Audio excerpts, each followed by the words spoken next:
I.S.U.P.K. So tell me, how can I turn the other cheek while this wicked world trying to smother me? Something gotta shake, I'm gonna cry it out. Time to gird up my loins and ride out. In my soul I feel devastation. In my eyes I see desolation. On my door, death is waiting. But I don't wanna see no more desolation. I said I don't wanna see no more. Hey, in my soul I feel devastation. In my eyes I see desolation. On my door, death is waiting. But I don't wanna see no more desolation. But I don't wanna see no more. Go ahead, I'll read it one more time. Come, sir. This is the book of 1 Peter, chapter 3 and verse 7. Go ahead. Likewise, ye husbands, dwell with them according to knowledge, giving honor unto the wife, as unto Let's start with the top, all right? This is a very pivotal marriage scripture, all right? This is one of those many scriptures that give you the blueprint to having a good marriage. That's something that is absolutely elusive in this evil kingdom. It's been elusive since the Garden of Eden. It's been elusive. It was elusive in Rome. It was elusive in the time of the Greeks. Most people, either they kill each other or they leave each other. Everybody understands, right? So, but because you're in the truth and because you're tapped in to the supernatural power that created man and woman, you can understand how to dwell together as man and woman in peace. Everybody understands, right? So we'll start with the first part. Read that again. It's the book of 1 Peter, chapter 3 and verse 7. Likewise, ye husbands, dwell with them according to knowledge. Now this instruction is going to the husband. Likewise, ye husbands, dwell with them according to knowledge. What does that mean? So you're dwelling with a wife, right? You're living with her. How should you live with her? You should live with her based on knowledge, based on the truth, not based on what? Emotions, not based on what popular culture tells you to do. But you need wisdom, actual knowledge, information about how to be a husband, information on how to correct a wife, how to reward a wife. Dwell with her according to knowledge. That's what that means, all right? Which is absolutely very rare and impossible to receive outside of the UPK. Keep going. Giving honor unto the wife. Giving what? Honor unto the wife. Giving honor. Someone look at that word honor. Let's start with that first in your Webster's dictionary, all right? Giving honor unto the wife. I'll give you a second to do it. Go ahead. Wait, pause for a second while they're looking it up. Shalom, Atlanta. Give them a hand. Good job to Miami. Came up from Atlanta. Give them a hand. Well done. I see you, Warrior. Go ahead. Honor. Okay, 1 second. Okay, a good name or public. A showing of using merited respect, recognition. A person of superior. That's what you need right there. That's all you need. Recognition, right? Praise, right? A good woman deserves it. Deserves this kind of honor. Read it again. A showing of usual merit. No, I'm sorry. Respect. You can go back. A showing of usual merit or respect, meaning you look at this woman and you go, she is excellent. This is a good woman. It's very important to give a woman praise she is worthy of. Right. That's important, all right? It matters. It matters more than most men can understand if you're selfish. Selfishness is really at the root of every terrible relationship, be it a brotherhood, a sisterhood, or a marriage.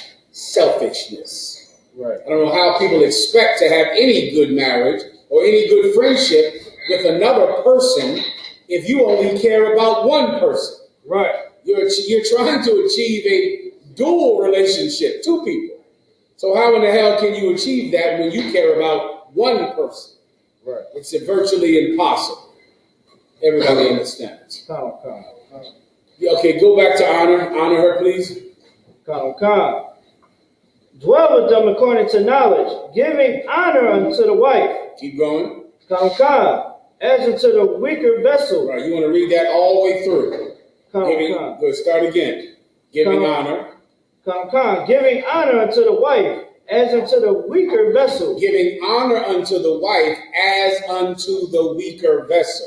Meaning there's an honor that you give a ruler. There's an honor that you give a servant. There's an honor that you give an officer. There's an honor you give a cat or a dog or a horse. There's an honor you can give anything to say, well, this thing is good. This thing performs a service for me, and I respect it because it does it. I honor it because it gives me an excellent service, right? You do that there's an honor you give each brother and each brother. There's an honor you give a brother above you. There's an honor you give a subordinate, right? And there is an honor that a woman is due. And her honor is different than the honor of a man. You understand that? There's a thing that a woman is supposed to do that I don't expect a man to do. And there's a thing that a man does that I don't expect a woman to do. I will honor a man as being the strong vessel, meaning a man is required to lose his life if necessary. That's your job. It just comes with being born male. It's true in nature. It's true with human beings. Men are designed for war. Everything about you is geared towards war. Your intelligence, your physicality, your mentality is about war. And you won't get honor as a man unless you meet that bar, unless you raise yourself to that challenge. You won't get honor as a man because, you make the best cupcakes or you're the best babysitter. No one will care about any of that. There's a big myth that I see people in society. There are some excellent fathers out there. You come home every night and you see your child and you play baseball with your son and you see your daughter every day, you in the house by 5 p.m. That type of man I cannot handle, and there's nothing that this nation can do with you.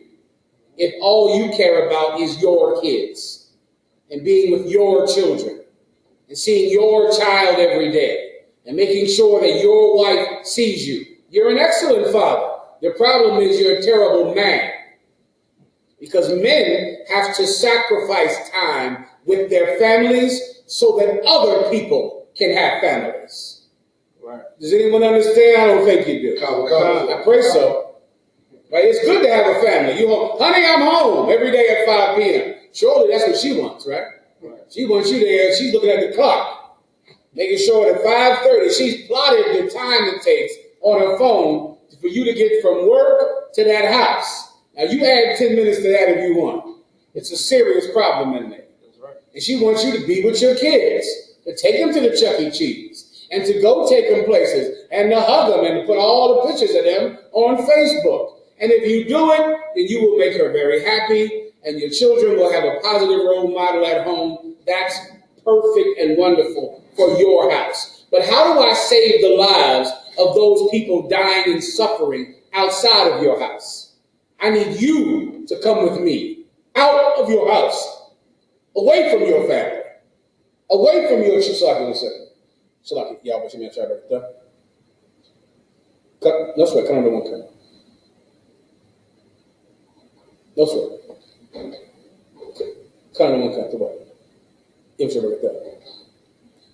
Otherwise, you'll be home and your father and your kids will, have you for all of their major events in life.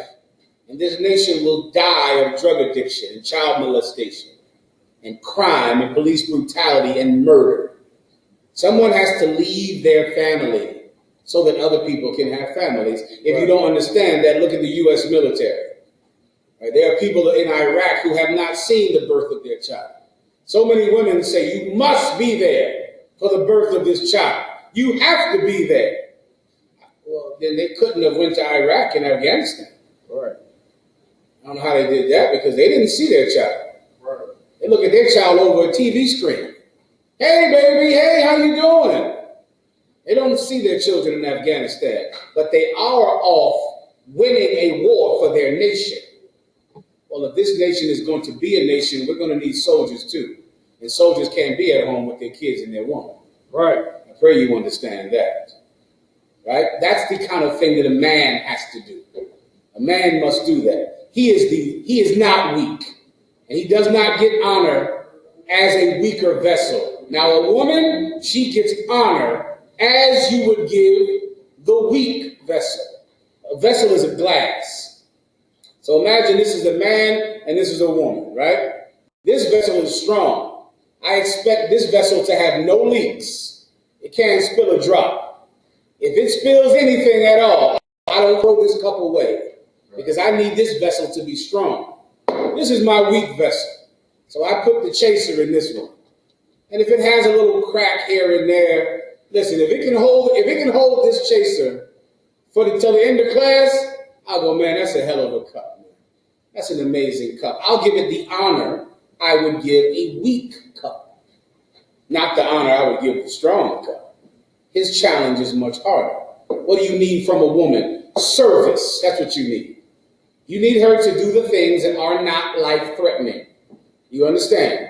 Meaning go to work and bring money into the goddamn house, as Proverbs prescribes. Why? Because that is not getting shot in Trenton, New Jersey. Your husband, I'm sitting in Trenton, New Jersey. Does everyone understand that? Oh, God. He's going to Trenton. Yeah, that's where he's going to Chicago, your husband. You're not going to Chicago. So you go and bring money into the house and keep the lights on and feed the kids and sit home when you're not at work and make sure that house is beautiful, and you are going to get praised for that. Your husband, I expect him to be on the west side of Chicago this Saturday at 2 p.m., no matter who died at 1 p.m. That's his job. Everybody understands? Okay. A woman's job is different, but she doesn't have to do your job. There's a praise she is owed for doing her job, and you should give her that praise, as you would the weaker vessel. A woman doesn't have to be, mighty and strong and never cry and all of the garbage that they tell a woman in the world just to really belittle femininity, which is what this world wants to do. This world wants to make femininity weak, when femininity is strong if you're the weaker vessel. If you're the weaker vessel, then being absolutely feminine is strength. Right. It's not strength for a man, but it is strength for a woman. Right. And this world belittles real femininity so that women will cease to be feminine, so that our nation will have no women. And a nation with no women has nothing to die for, nothing to fight for, because women are worth dying for. That's what nations die over. Nations die so that they can have safe families at home. So they're willing to go out and risk their lives for who? Women and children. But if our nation has no women, if all of our women are sluts and whores and LGBTQ men, then what do we have to fight for? Nothing. The femininity must be preserved, and a woman preserves it, and you should praise her for being feminine. Everyone understands? All right? Give her honor as unto the weaker vessel. Go ahead. Come. As unto the weaker vessel, and as being heirs together to the grace of life. And as being what? Together of the grace As being of life. heirs. Read that again. Come, sir. As being heirs together of the grace of life. There's another great myth that our oppressor pushes on society, the battle of the sexes. That's from white women. The battle between white women and white men that's been going on, my God, since Rome. They've always fought each other. White women and white men have constantly fought each other. Why? Because both of them are white, and both of them want power, and they fight each other over power. And they fight and they fight and they fight. Now every superhero is a woman. Every hero and everything is a woman. You know how? Because Ruth Bader Ginsburg has been fighting for that since the 60s in every court case. And there you go. I've researched their battle. You should research it. There was a court case back in the 70s of a man who was a stay-at-home dad, and he wanted to receive tax benefits for staying at home. His wife died, and now because his wife died, he wanted to now receive all of the tax benefits, even though he never worked, because he was a stay-at-home dad. Who took up this case? The Women's Lib movement took up this case. Who was their attorney? Ruth Bader Ginsburg, RBG.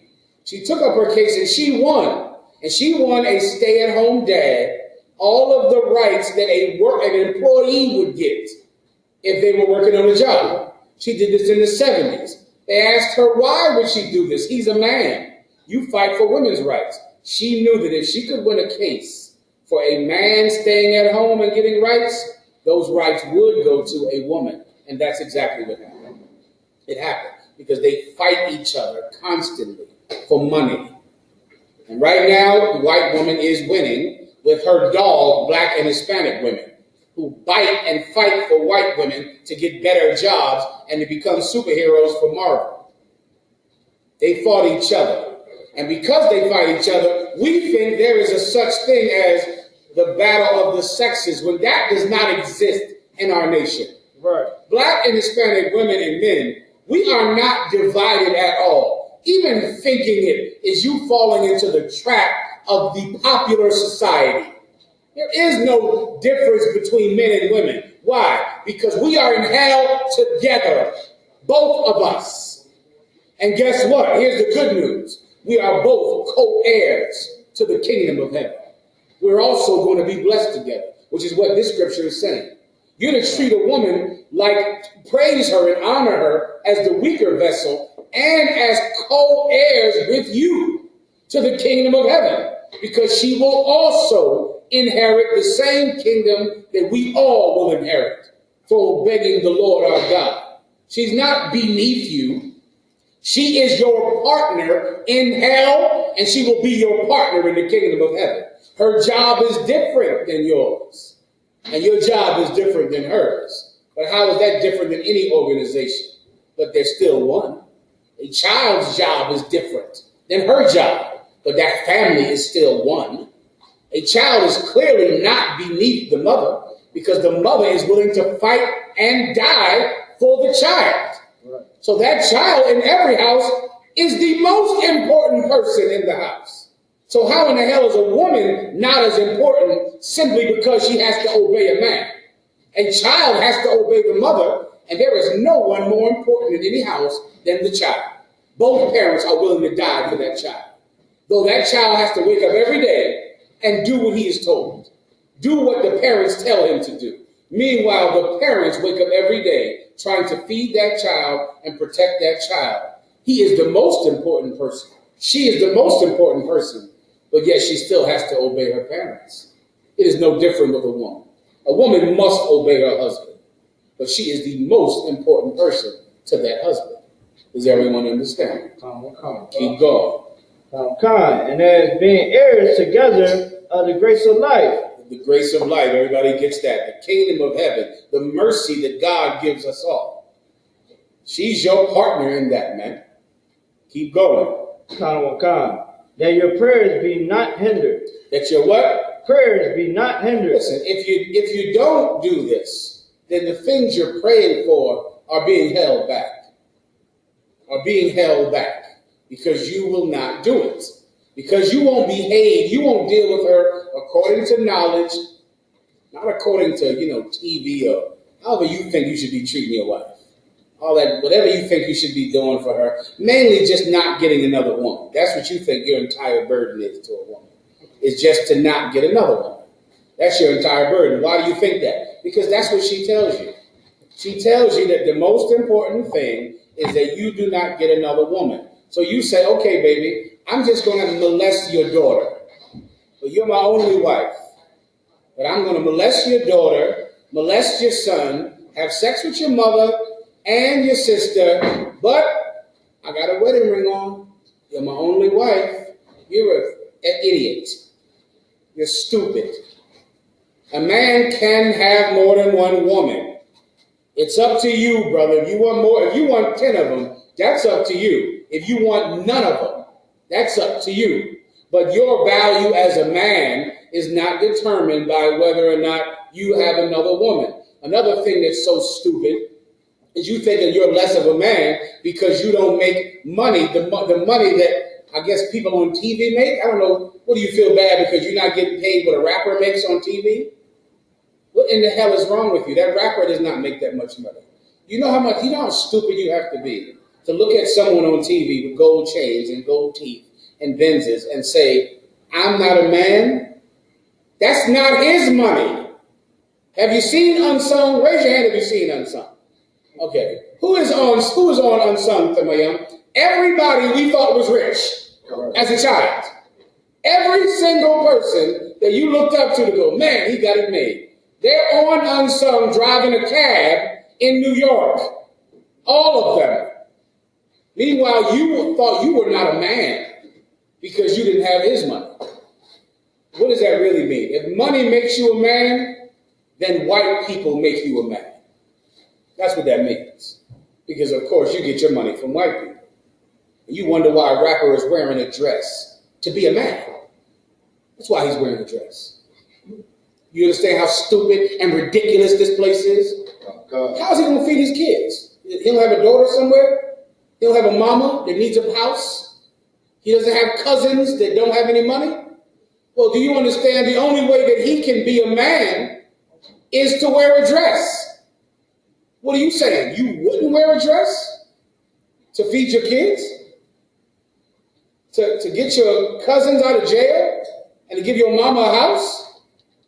Do you want to be put in that predicament? You want to have to go there in your mind with having to decide, should I wear a dress or totally change my family's finances? If money makes you a man, then white people make you a man. Because that's who you go to for money. And if white people make you a man, then wearing a dress makes you a man. Being a traitor makes you a man. Being a sellout makes you a man. Being gay really makes you more of a man. That's not going west. Everybody understands that. That's not how we see the world. What we say is being a man is having honor and dignity and courage. Right. So now, no matter how much money you have those things. And if you have that, then you have the UPK. And having the UPK solves all your problems. Everyone knows that. Give that a hand. That solves every problem you have.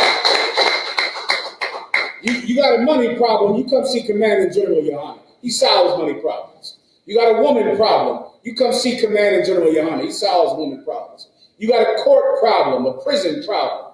You come see Commanding General YAHANNA. He solves those problems. But he doesn't solve them for cowards. I pray you understand.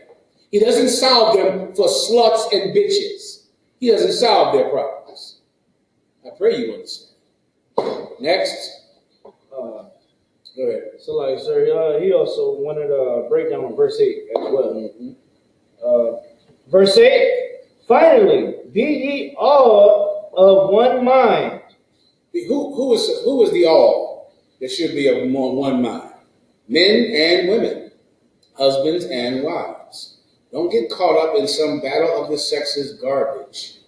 And brothers, don't think that women don't want you either. I don't know what you're watching on TV or internet and think women want men. And guess what else women want? Women don't give a damn how much money you have either. That's another myth. Right. You think you can't get a woman standing out here at this bus stop? You know you can, don't you? You know you can get at that bus stop and get a woman. Do you think that the average Jake in the world, the average brother in those streets, can't get a woman to move into her house and he pay all her bills? Yeah, brother. They'll do it. Black women and Hispanic women love men, and they don't give a damn about how much money you have. They will go out and work. They'll go buy you a car. They'll clothe you. You're watching the internet thinking that women don't want you because you don't have a job. It seems like these brothers out at their bus stop is having sex with everybody. It ain't stopping them. You just don't know how to talk to women. But these brothers standing at that bus stop are going to stand right there with a bus pass and have sex with every woman on the bus. And one of them is going to take him into her house and cook for him and go to work every day and thank the Lord that when she opened the door, he in there playing video games. Am I making this up? Am I exaggerating this? Everybody knows it's true. Right. Everybody knows some brother who lives off of a woman with nothing. So then why are you thinking that women don't want you because you don't have a job? They damn sure want Rashid and Black Tony. They want him because he has something more important than money. We'll go into that later if you want to know about it. That we have in the UPK. Give that a hand. That's his, sister. Ooh-wee. Let's change the topic. Please, next topic. Sean, sir. All right.